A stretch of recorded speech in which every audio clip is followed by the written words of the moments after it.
They say healing is beautiful, but nobody tells you it looks like dust falling from your ceiling. There are some things you don't notice until the light hits them. The cobwebs were not new, they had been there for months and maybe years. Thin silver thread stretches across the corners of my ceiling like quiet confusions. They didn't disturb anyone, neither did they shout.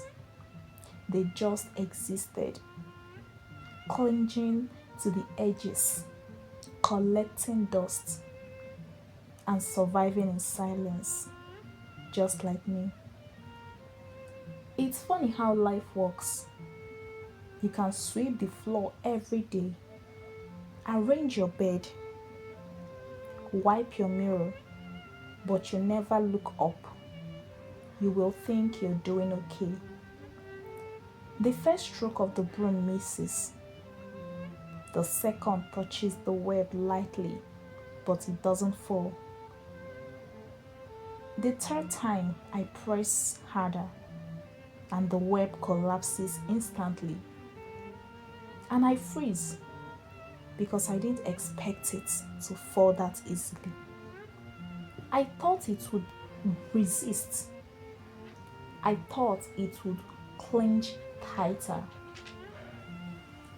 I thought I would have to fight it, but it just let go. There was a time I believed I had moved on from certain things, from the disappointment of not becoming who I thought I would be by now, from the silent comparisons with friends who seem to be moving faster, from the quiet fear that maybe I'm behind in life. I told myself I was fine. I swept the floor. I arranged my bed. I smiled in pictures, but I never looked up. I never checked the corners of my mind, the places where old words still hung like webs. You're not trying hard enough. Others are doing better. Maybe you chose the wrong path. Those thoughts didn't scream, they just stayed. I'm patient, collecting dust like cobwebs. I moved the chair to another corner. This corner is worse. The web is thicker. It's been building for a long time. I hesitate because some corners hold more dust. I remember the year after school ended, when everything felt uncertain. Everyone was asking what next, and I didn't have a solid answer. But I had dreams, plans, ideas, but no clear direction. That's when the web started forming, not from laziness, but from overthinking, from waiting from fear. The broom hits the web. It tangles around the bristles. I pull it back and it stretches instead of breaking. And suddenly, I understand that some things don't fall with one attempt. Some habits, some fears, some patterns, they stretch before they snap. I push again, harder this time, and it comes down in a messy dump.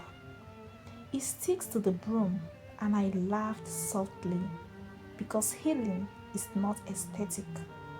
It's dusty, it's inconvenient. It sticks to you before it leaves you. There is something deeply humbling about claiming what you allowed to build up. Nobody else put those cobwebs there, and I didn't notice them. Or maybe I did, but I chose to ignore them.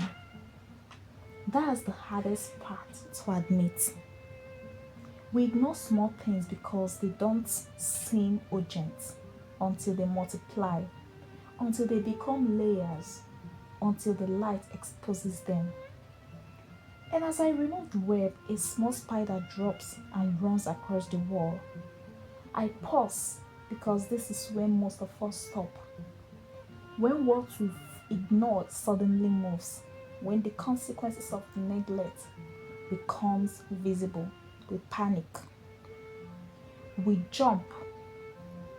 We abandon the process, but I don't.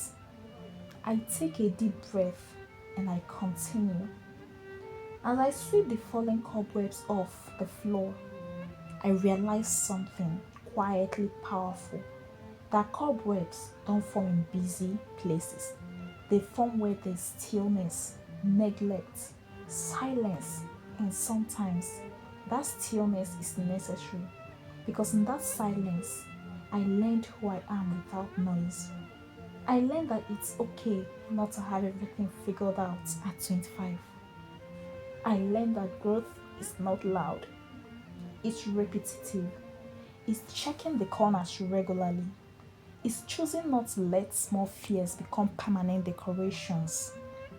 I stand in the middle, looking up not with anxiety this time, but with awareness. The room didn't change dramatically.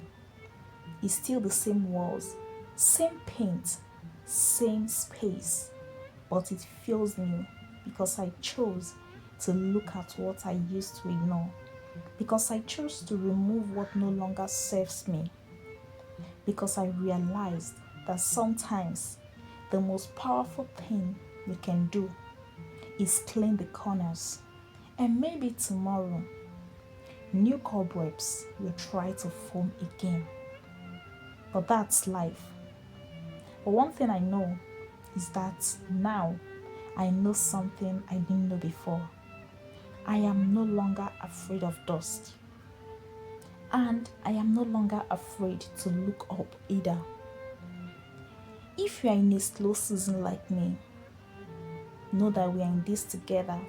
I post stories like this weekly. If you enjoyed it, you can do well to subscribe, like, and watch the other videos. Thank you for watching, and I'll see you in my next video. Bye for now.